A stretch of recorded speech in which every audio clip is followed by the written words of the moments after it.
Hello student, welcome to SGN education. SGN education के official YouTube channel पर आपका स्वागत है।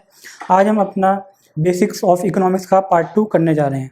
जो हमने पहला लेक्चर किया था आपके साथ, उसमें मैंने आपसे इकोनॉमिक्स के बारे में बात की थी कि इकोनॉमिक्स और इकॉनमी क्या है, और इससे रिलेटेड चीज़ें हमने आपके साथ उस लेक्चर में शेयर की थी। तो आज उसी लेक्चर का एक्सटेंशन आज आपके सामने मैं लेके आ रहा हूँ, जिसमें कि आज हम टाइप्स ऑफ इकोनॉमी के हिस्टोरिकल बैकग्राउंड्स के बारे में बात करेंगे और इकोनॉमिक सेक्टर्स कितने टाइप के होते हैं इनके बारे में बात करेंगे।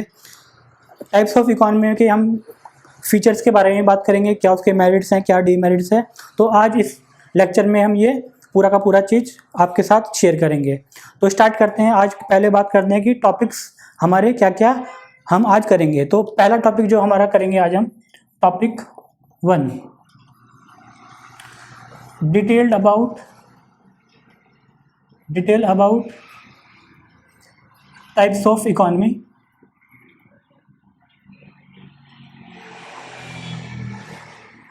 सेकंड चीज बात करेंगे हम features of economy, features of types of economy.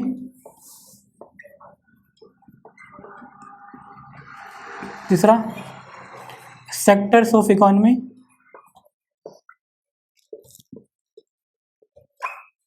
आज हम ये 3 चीज़ें टॉपिक आपके सामने शेयर करेंगे कि detail about types of economy, features of types of economy and third is sectors of economy. तो आइए शुरू करते हैं आज का लेक्चर। तो जैसे कि मैंने आपसे पिछले लेक्चर में बात करी थी कि आपकी इकोनॉमी 3 टाइप्स की होती हैं। कौन कौन सी होती हैं? कैपिटलिस्ट इकोनॉमी, सोशलिस्ट इकोनॉमी और मिक्स इकोनॉमी। पिछली बार हमने बात करा था कि कैपिटलिस्ट इकोनॉमी में हमने क्या पढ़ा था, तो उससे थोड़ा सा पहले उसको शेयर कर लेते हैं कि कैपिटलिस्ट इकोनॉमी हमने इसमें बात करी थी कि जी इसमें आपके लिए सबसे मेन वर्ड कौन सा होता है? Means of production. Means of production, means of production का मतलब क्या होता है? आपका एसेट्स। दोनों तरह के चाहे एसेट्स हो सकते हैं, एसेट्स या हम कह सकते हैं फैक्ट्रीज या फील्ड्स। तो हमने पिछले लेक्चर में आपसे क्या बात करी थी कि कैपिटलिस्ट इकोनॉमी के अंदर मिक्स जो मीन्स ऑफ प्रोडक्शन होता है वो आपके प्राइवेट सेक्टर के हाथ में होता है। ठीक है जी, ये हमने बात करी थी कि कैपिटलिस्ट इकोनॉमी होती क्या है। अब इसके थोड़ा सा हिस्टोरिकल बैकग्राउंड के बारे में बात कर लेते हैं कि कैपिटलिस्ट इकोनॉमी का जो ये कंसेप्ट है वो कहाँ से आया। बात आती है 1776 की, जब एडम स्मिथ नाम के एक व्यक्ति ने एक बुक पब्लिश करी थी जिसका नाम था an inquiry into the nature with the wealth of nature. तो इस बुक में उसने 2 कंसेप्ट के बारे में बात करी थी। पहला बात करी थी उसने नेचुरल रिसोर्सेज के बारे में, और सेकंड चीज बात करी थी उसने लेजर फेयर के बारे में। तो जो आपकी कैपिटलिस्ट इकोनॉमी का जो फॉर्मूला है या इसका जो भी कंसेप्ट है वो किसके ऊपर बेस्ड है? पहली बात है नेचुरल रिसोर्सेज के ऊपर, और सेकंड है कंसेप्ट ऑफ लेजर फेयर है, या हम इसको बोल सकते हैं कंसेप्ट ऑफ प्राइस मैकेनिज्म। तो मैं आपसे यही बात करूंगा कि इसने एक बुक लिखी जिसका नाम था an inquiry into the nature of wealth of nation. तो ये इसने 1776 में एक पब्लिश करी थी अपने बुक एडम स्मिथ ने। इसने इसमें 2 कंसेप्ट के बारे में बहुत ज्यादा जोर से बात करी थी। पहला कंसेप्ट क्या था?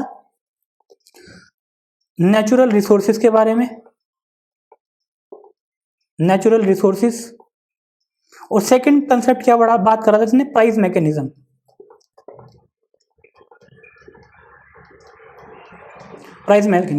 तो 2 चीजों की बात करी, नेचुरल रिसोर्सेज और प्राइस मैकेनिज्म के बारे में। इस लेक्चर में मैं आपको ये कंसेप्ट जो है प्राइस मैकेनिज्म का जो आपका कंसेप्ट है ये आपको मैं सिखाऊंगा कि ये what is this price mechanism concept. तो इसके बारे में बात करते हैं। तो इससे पहले जब इसने ये 1776 के अंदर ये इसकी बुक पब्लिश हुई एडम स्मिथ की, और 1789 के अंदर यूनाइटेड स्टेट्स ऑफ अमेरिका उसको आज़ादी मिली ब्रिटेन से। उसने अपना कॉन्स्टिट्यूशन बनाया और उसने जो अपना इकोनॉमिक कि इसको अपने देश को कैसे इकोनॉमिकली हैंडल करना है, उसके लिए उसने एडम स्मिथ का कंसेप्ट प्राइस मैकेनिज्म को चुना। तो हम कह सकते हैं जो सबसे पहला कैपिटलिस्ट नेशन था इस वर्ल्ड के अंदर वो था यूनाइटेड स्टेट्स ऑफ अमेरिका। अब यूनाइटेड स्टेट्स ऑफ अमेरिका के अंदर किस तरह से इकोनॉमिकली एक्टिविटीज चलती थी, अब हमने यहाँ बात क्या करी है प्राइस मैकेनिज्म के बारे में। प्राइस मैकेनिज्म का सीधा से सीधा मतलब होता है determined by the demand and supply concept. तो प्राइस मैकेनिज्म होता क्या है बेसिकली, प्राइस मैकेनिज्म वो चीज होती है जब आपकी जो मार्केट के प्रोडक्ट्स हैं या मार्केट है उसको कौन डिटरमाइन करता है, डिमांड एंड सप्लाई। इसको एक एग्जाम्पल के माध्यम से हम समझने का प्रयास करते हैं। देखिए, अगर मैं आपको बात बताऊं कि हमारा हमने मान लिया कोई कंट्री ए है, और पहले लेक्चर में हमने बात करी थी कि बेसिक इकोनॉमिक्स प्रॉब्लम कौन कौन सी होती है, what to produce, how to produce and from home to produce. तो ये बेसिक इकोनॉमिक प्रॉब्लम होती है। लेकिन जब हम प्राइस मैकेनिज्म का कंसेप्ट पढ़ते हैं तो इसमें ये सॉल्व खुद कंज्यूमर ही इस प्रॉब्लम को सॉल्व कर लेता है। मान लिया किसी कंट्री ए के अंदर आपको जरूरत पड़ती है क्लोथ्स की जरूरत हर कंट्री के पास हर कंट्री को होती है। तो अब इसकी कीमत क्या होगी, इसकी डिमांड कितनी होगी, ये डिपेंड करेगा कंज्यूमर के बिहेवियर के ऊपर। वैसे तो ये हर कंट्री के कंटेक्स्ट में ट्रू होता है, लेकिन ये प्राइस मैकेनिज्म जो कैपिटलिस्ट इकोनॉमी के कंटेक्स्ट में ये पूरी तरह से पूरा होता है कि वहाँ के कंज्यूमर ही डिसाइड करते हैं कि क्या आपको बनाना है, क्या आपको खरीदना है, उसका क्या प्राइस होगा। प्राइस तो देखिए, अगर आपकी डिमांड ज़्यादा है और सप्लाई कम है तो उसका प्राइस इंक्रीज हो जाएगा। सप्लाई और डिमांड का कंसेप्ट ये होता है ना। तो इससे हमने समझ लिया है कि प्राइस मैकेनिज्म होता क्या है। सिंपल सी चीज, जब मार्केट डिटरमाइंड होती है डिमांड और सप्लाई के कंसेप्ट के अंदर। ठीक है, अब इसके बारे में हम बात करेंगे, इसके फीचर्स के बारे में। तो अब हम बात करते हैं फीचर ऑफ कैपिटलिस्ट इकोनॉमी। तो क्या क्या फीचर हो सकते हैं कैपिटलिस्ट इकोनॉमी के, इसके बारे में हम बात करेंगे। Feature of capitalist economy. तो पहला फीचर हम क्या पढ़ सकते हैं, राइट टू प्राइवेट प्रॉपर्टी। पहला फीचर क्या होगा, राइट टू प्राइवेट प्रॉपर्टी। ये हमने पिछले जो हमारा लेक्चर था उसमें भी मैंने आपसे बात करी थी कि जो प्रॉपर्टी का राइट है वो किसके पास है, वो आपका इंडिविजुअल के पास है, ना कि गवर्नमेंट के पास है। तो हम पहला फीचर क्या पढ़ सकते हैं, राइट टू प्रॉपर्टी, और you can say means of production are in private sector hands. तो ये आप पहला फीचर पढ़ सकते हैं कि राइट टू प्रॉपर्टी। सेकंड चीज क्या होती है, कंज्यूमर सोवरेनिटी।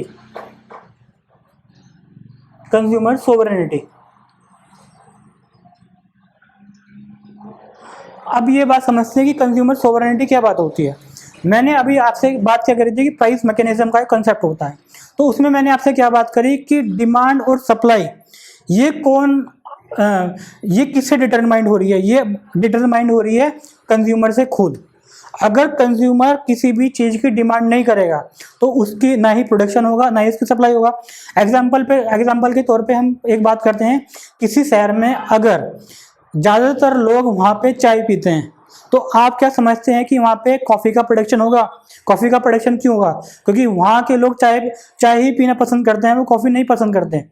तो वहां पे प्रोडक्शन किसका होगा, चाय का होगा। डिमांड किसकी होगी, चाय की होगी। सप्लाई किसकी होगी, चाय की होगी। और डिमांड और सप्लाई के हिसाब से ही वहां उस प्रोडक्ट का प्राइस डिटरमाइंड होगा।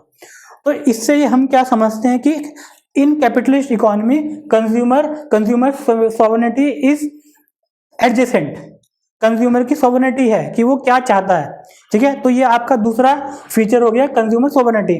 तीसरा क्या होता है हमारा चीज, कंपटीशन। तो तीसरा जो हमारा कंसेप्ट होता है कैपिटलिस्ट इकोनॉमी में वो होता है कंपटीशन की भावना। क्योंकि मैं समझता हूँ अगर आप सोशलिस्ट इकोनॉमी की बात करें तो वहाँ मीन्स ऑफ प्रोडक्शन किसके हाथ में है, वहाँ मीन्स ऑफ प्रोडक्शन जो सरकार के हाथ में होती है, और सरकार के विरुद्ध कोई काम नहीं खोल सकता सरकार के विरुद्ध, क्योंकि सरकार एक खुद ही बहुत बड़ा इंस्टीट्यूशन है जो कि आप सबको काम देगा। लेकिन क्योंकि यहाँ पे मार्केट में आने की संभावनाएं हैं, कोई भी मार्केट के अंदर आ सकता है, तो जब मार्केट के अंदर आएगा तो उसको अपने प्रोडक्ट को बेचने के लिए, उसकी एडवर्टाइजमेंट करने के लिए उसको कंपटीशन करना पड़ेगा अपने दूसरे के साथ। जैसे कि अगर मैं एग्जांपल की बात करूं, एग्जांपल के लिए शॉप इंडस्ट्री आप देखते हैं मार्केट के अंदर कितने तरह के शॉप है, लक्स, रेक्सोना, ठीक है, लिरिल, पियर्स, तो डव, ये बहुत सारे तरह के शॉप हैं जो कि अपने आप में ही कंपटीशन कर रहे हैं।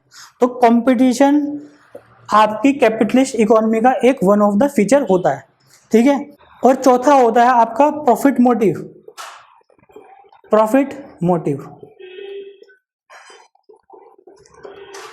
चौथा फीचर आपका क्या हो सकता है, प्रॉफिट मोटिव।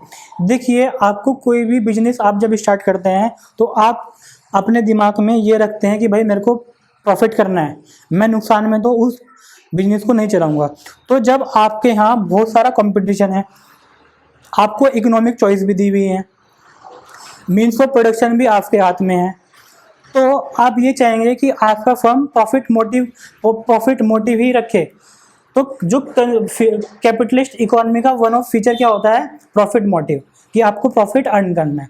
तो ये हमने बात करी आपके फीचर ऑफ कैपिटलिस्ट इकोनॉमी, जिसमें कि right to property, private property एक फीचर हो गया, कंज्यूमर सॉवरेनिटी की, कंज्यूमर डिसाइड करता है कि आपको किस चीज़ का प्रोडक्शन करना है, क्या डिमांड होगी, क्या सप्लाई होगी। कंपटीशन की बात करी, उसका एग्जाम्पल दिया हमने सोप इंडस्ट्री का, और फिर प्रॉफिट मोटिव। तो ये 4 तरीके आपके फीचर होते हैं कैपिटलिस्ट इकोनॉमी के। अब हम अगला जो टॉपिक हमारा है वो होगा सोशलिस्ट इकोनॉमी के बारे में, कि सोशलिस्ट इकोनॉमी के क्या फीचर होते हैं। अब हम अपने टॉपिक 2 के 3 के बारे में बात करेंगे कि सोशलिस्ट इकोनॉमी क्या होती है। तो सोशलिस्ट इकोनॉमी क्या है, सोशलिस्ट इकोनॉमी, पिछली बार हमने बात क्या करी थी कि जो सोशलिस्ट इकोनॉमी है उसमें जो मीन्स ऑफ प्रोडक्शन आपके गवर्नमेंट सेक्टर के हाथ में रहते हैं। अब हम इसके हिस्टोरिकल बैकग्राउंड के बारे में बात करेंगे कि सोशलिस्ट इकोनॉमी का कंसेप्ट कहाँ से आया। देखिए, जो इसका कंसेप्ट आया, ये कंसेप्ट दिया आपने, ये आपका कंसेप्ट दिया कार्ल मार्क्स एक जर्मन फिलोसोफर हुए हैं 1818 के अंदर, जिनका जन्म हुआ था। उन्होंने सोशलिस्ट इकोनॉमी के कंसेप्ट के बारे में बात करा। कार्ल मार्क्स के अनुसार जो भी किसी भी देश की प्रॉपर्टी होती है उस पर लोगों का अधिकार है। अब आप कहेंगे कि लोगों का अधिकार मतलब मेरा भी अधिकार, लेकिन कार्ल मार्क्स कहता था कि जो लोगों से, उसका मतलब क्या है कि लोग अपना एक रिप्रेजेंटेटिव चुनेंगे एक अपर अथॉरिटी के रूप में, और उस अपर अथॉरिटी को आप गवर्नमेंट बोलेंगे, और गवर्नमेंट को आप चुन नहीं सकेंगे, मतलब वो आपकी चुनी हुई गवर्नमेंट रहेगी। तो इसका मतलब कार्ल मार्क्स के अनुसार जो भी मीन्स ऑफ प्रोडक्शन होगा वो किसका होगा, पीपल का होगा, अपना होगा। ठीक है, अब इसके अंदर 2 थ्योरीज निकल के आई सोशलिस्ट इकोनॉमी की, और इन 2 थ्योरी को किन 2 कंट्री ने आगे बढ़ाया, तो हम बात कर सकते हैं, पहला है रशिया और दूसरा है चाइना। ये दोनों कंट्री आज भी सोशलिस्ट इकोनॉमी के मॉडल को फॉलो करती हैं। अब बात करते हैं रशिया किस इकोनॉमिक मॉडल को फॉलो करता है। तो जो रशिया करता है वो करता है सोशलिस्ट इकोनॉमी के मॉडल को, सोशलिस्ट इकोनॉमी। और ये जो चाइना करता है वो करता है कम्युनिस्ट इकोनॉमी।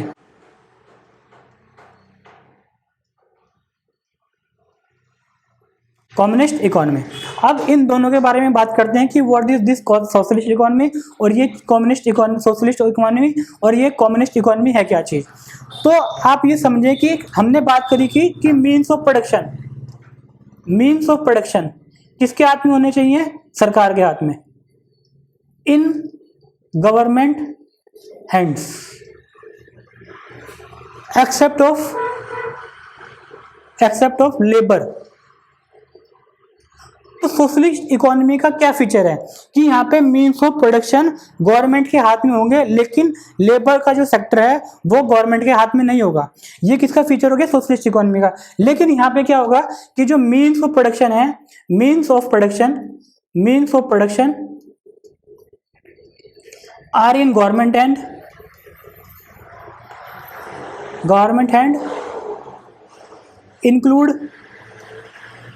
Include labour. तो यहाँ पे लेबर भी आपकी गवर्नमेंट के हाथ में होगी। गवर्नमेंट डिसाइड करेगी कि किस तरह से कैसे काम कराना है, किसको काम क्या देना है। ये कम्युनिस्ट इकोनॉमी का एक फीचर है। तो आई होप ये आप समझ पाए होंगे कि सोशलिस्ट इकोनॉमी और कम्युनिस्ट इकोनॉमी के बीच में क्या डिफरेंस है। आगे हम बात करेंगे फीचर ऑफ सोशलिस्ट इकोनॉमी और कम्युनिस्ट इकोनॉमी। अब हम बात करते हैं फीचर्स ऑफ सोशलिस्ट या कम्युनिस्ट इकोनॉमी। तो बात करते हैं फीचर्स ऑफ सोशलिस्ट इकोनॉमी। तो पहला फीचर हम कह सकते हैं कलेक्टिव ओनरशिप।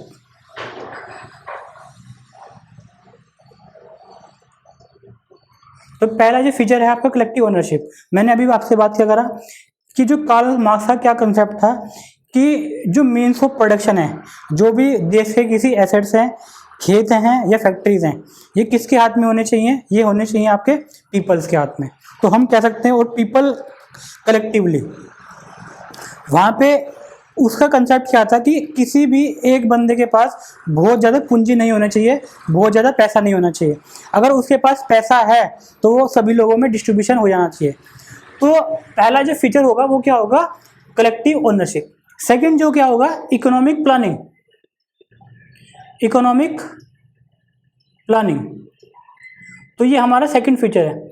आपको पता होगा 2014 से पहले हमारे यहाँ 5 ईयर प्लान बनते थे, जिसको कि प्लानिंग कमीशन बनाया करता था। तो ये जो ये इकोनॉमिक प्लानिंग का कंसेप्ट कहाँ से आया था? रशिया से आया था ये 5 ईयर का प्लान। तो इकोनॉमिक प्लानिंग ये फीचर होता है सोशलिस्ट इकोनॉमी का। ये हमने कैपिटलिस्ट इकोनॉमी में नहीं पढ़ा, क्योंकि यूएसए के अंदर ये कंसेप्ट नहीं होता। ऑल दो यूएस भी अपनी कुछ प्लानिंग बनाता है कि भाई मुझे इतना स्पेंड करना है अपने बजट के ऊपर, इतना स्पेंड करना है मुझे डिफेंस के ऊपर। तो मोर ओवर सभी लोग अपनी प्लानिंग बनाते हैं। लेकिन जो ये कंसेप्ट है ये कहाँ से आया था? इकोनॉमिक प्लानिंग का कंसेप्ट ये रशिया के द्वारा आया था। तीसरा क्या चीज होता है? Absence of consumer sovereignty.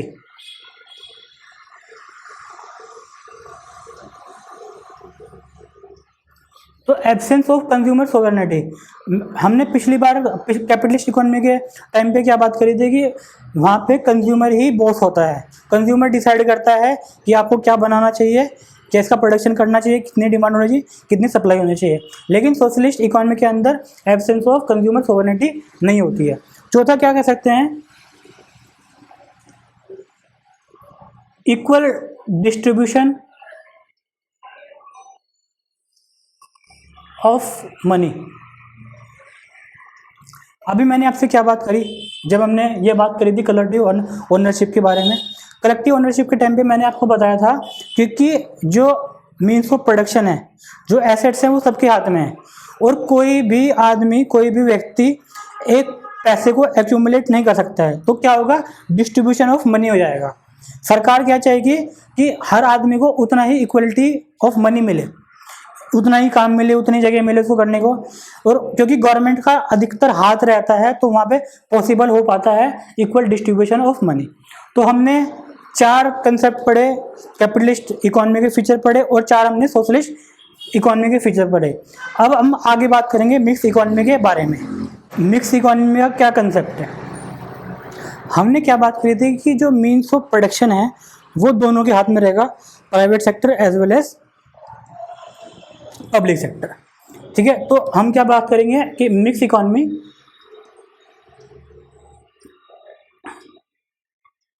जो मीन्स ऑफ प्रोडक्शन रहेगा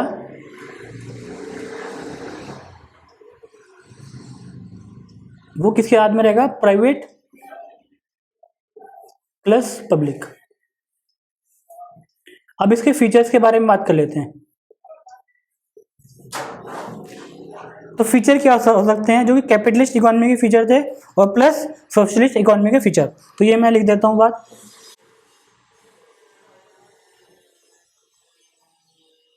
इकोनॉमी प्लस सोशलिस्ट इकोनॉमी, ठीक है। तो इसमें क्या हो सकता है कि पहला हम पढ़ेंगे right to private property,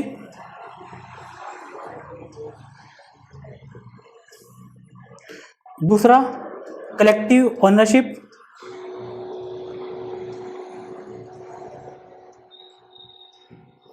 third क्या बात कर सकते हैं, economic planning,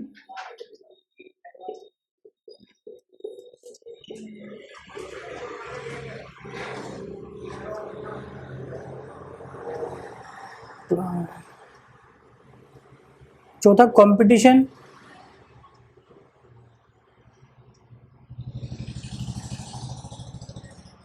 equal distribution of money. तो ये आपके मिक्स इकोनॉमी के फीचर हो सकते हैं। पहला फीचर क्या हो सकता है, right to private property, second feature क्या हो सकता है, collective ownership, third is economic planning, fourth is competition, और पांचवा क्या हो सकता है आपका, इक्वल डिस्ट्रीब्यूशन ऑफ मनी। तो ये हमने पहले फीचर मैं आपको समझा चुका हूँ कैपिटलिस्ट इकोनॉमी और सोशलिस्ट इकोनॉमी के दौरान। अब हम बात करते हैं सेक्टर्स ऑफ इकोनॉमी के बारे में। तो आगे हम बात करते हैं सेक्टर्स ऑफ इकोनॉमी के। सेक्टर्स ऑफ इकोनॉमी, तो आपके इकोनॉमिक्स ने इकोनॉमी को तीन सेक्टर्स के में डिवाइड करा हुआ है। पहला primary sector, primary sector, second है आपका सेकेंडरी सेक्टर,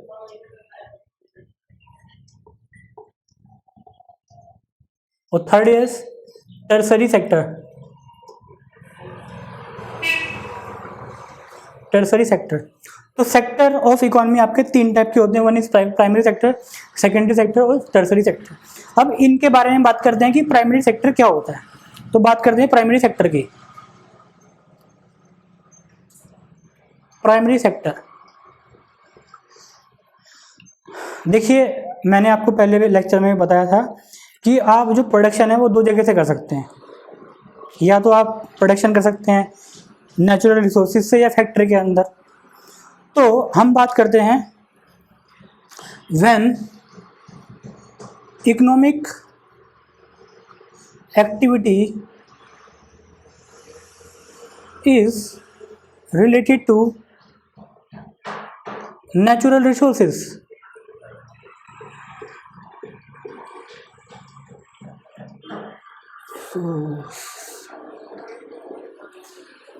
तो जब किसी भी देश की इकोनॉमिक एक्टिविटीज उसके नेचुरल रिसोर्सेज के द्वारा चलाई जाती है, तो वो किस सेक्टर के अंदर आता है, वो प्राइमरी सेक्टर के अंदर आता है।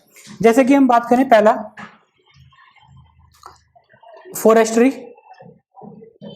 जो फॉरेस्ट की एक्टिविटी आती है, जो फॉरेस्ट के अंदर एक्टिविटी होंगी वो किसके अंदर आएंगी, आपकी प्राइमरी सेक्टर के अंदर। सेकंड फिशिंग, मछली पालन। तीसरा क्या हो सकता है, बी कीपिंग, मधुमक्खी पालन।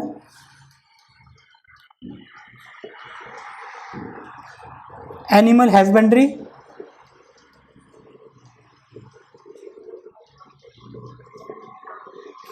तो ये जो इकोनॉमिक एक्टिविटीज हैं ये कौन से सेक्टर के अंदर आती है, आपकी प्राइमरी सेक्टर के अंदर, ठीक है। अब सेकंड बात करते हैं हम सेकेंडरी सेक्टर की। अब बात करते हैं सेकेंडरी सेक्टर।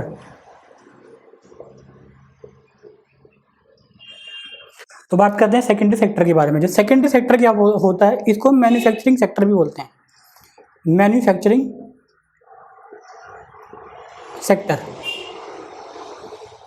ये क्या होता है, जो भी प्राइमरी सेक्टर की जो भी चीज़ें हैं इसको ये as a raw material use करता है और उसका मैन्युफैक्चरिंग करता है चीज़ों की। तो ये होता है मैन्युफैक्चरिंग सेक्टर। तो या सेकेंडरी सेक्टर, सेकेंडरी सेक्टर क्या होता है, प्राइमरी सेक्टर की चीज़ों को as a raw material use करता है और चीज़ों की मैन्युफैक्चरिंग करता है। तो इसको क्या बोलते हैं आप, सेकेंडरी सेक्टर। तो इसको सीधा सीधा बोल सकते हैं आप मैन्युफैक्चरिंग सेक्टर। तो क्या कह सकते हैं इसको, use primary sector product, primary sector product as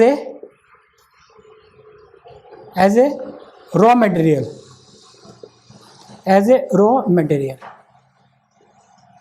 तो इसको क्या बोल सकते हैं हम, सेकेंडरी सेक्टर या मैन्युफैक्चरिंग सेक्टर। तीसरा आपका होता है टर्सरी सेक्टर। आप टर्सरी सेक्टर क्या बोलते हैं, सर्विस सेक्टर भी, सर्विस सेक्टर। तो जो भी इकोनॉमिक एक्टिविटीज सर्विसेज से रिलेटेड होती है वो सारी की सारी एक्टिविटीज किधर आती हैं, वो आती है आपकी टर्सरी सेक्टर के अंदर। तो प्राइमरी सेक्टर क्या होता है, जो कि नेचुरल रिसोर्सेज को का यूज होता है यहाँ पर। सेकंड चीज क्या होती है, सेकेंडरी सेक्टर, इसको आप मैन्युफैक्चरिंग सेक्टर भी बोल सकते हैं। और ये क्या करता है, प्राइमरी सेक्टर की चीज़ों को as a raw material use करता है और मैन्युफैक्चरिंग करता है। और तीसरा क्या हो सकता है आपका टर्सरी सेक्टर, जिसको हम सर्विस सेक्टर भी बात करते हैं। तो बात करते हैं कंट्रीब्यूशन की कि इंडियन इकोनॉमी के अंदर कौन सा सेक्टर कितना कंट्रीब्यूट करता है। तो सबसे ज़्यादा जो इकोनॉमी, इंडियन इकोनॉमी में जिस सेक्टर का कंट्रीब्यूशन है वो है टर्सरी सेक्टर। तो ये आता है आपका फर्स्ट के ऊपर, फर्स्ट। ये कितना कंट्रीब्यूशन करता है, 50%, 54% ऑफ जीडीपी। दूसरे सेक्टर पे आता है आपका सेकेंडरी सेक्टर, या जिसको हम कह सकते हैं मैन्युफैक्चरिंग सेक्टर, मैन्युफैक्चरिंग सेक्टर, जो कितना कंट्रीब्यूट करता है, 26% ऑफ जीडीपी। और तीसरा जो हमारा सेक्टर है वो है प्राइमरी सेक्टर, जो कि है 20% ऑफ जीडीपी। तो ये आपका कंट्रीब्यूशन होता है इंडियन इकोनॉमी में, इन सेक्टर का आपका कंट्रीब्यूशन होता है। अगला जो टॉपिक पढ़ेंगे वो पढ़ेंगे टाइप्स ऑफ इकोनॉमी, जिसमें 3 टाइप की इकोनॉमी होती है, एग्रीरियन इकोनॉमी, इंडस्ट्रियल इकोनॉमी और मैन्युफैक्चरिंग इकोनॉमी। अब 3 तरह की आपकी टाइप्स ऑफ इकोनॉमी हो सकती हैं। Types of economy, agrarian economy, agrarian economy, second है इंडस्ट्रियल इकोनॉमी,